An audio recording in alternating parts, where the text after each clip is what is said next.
En este video te voy a enseñar a cómo conectar dos puntos de tubería y que el programa te muestre las posibles rutas que se adapten a tu diseño. Bien, chicos, como puedes ver, aquí el programa me está mostrando un rectángulo y me está mostrando las diferentes formas en las que yo puedo conectar una tubería a otra. Así que vamos a la práctica. Bien, lo que vamos a hacer, chicos, es que primero podemos dibujar en una simple línea los avances de la tubería. Y bueno, por ejemplo, yo voy a comenzar a rotear de este punto y a este punto, ¿ok? Entonces yo le voy a decir al programa que de este punto a este punto que tenemos aquí me muestre una ruta o me indique la diferente forma en la que yo la voy a poder conectar, ¿ok?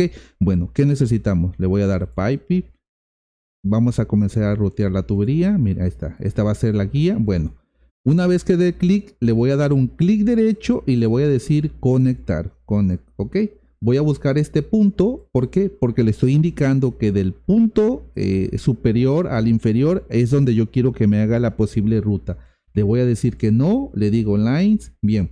Me va a aparecer este rectángulo. En este rectángulo, miren, me va a mostrar la diferente forma en la que yo lo puedo conectar. Miren, ahí está, chicos. Miren, vamos a tocamos, miren, dependiendo el diseño, chicos, mire, el programa de una forma inteligente me está buscando las rutas. Mire, por ejemplo, si yo quisiera este ruteo, solamente le doy enter, le digo que no, que ya no quiero seguir buscando rutas y listo, chicos. Tenemos la interconexión de una forma inteligente a través del programa CADWORD. Bien, si te ha gustado este video, no dejes de dejar tu comentario, tu poderoso like y nos vemos en un próximo video.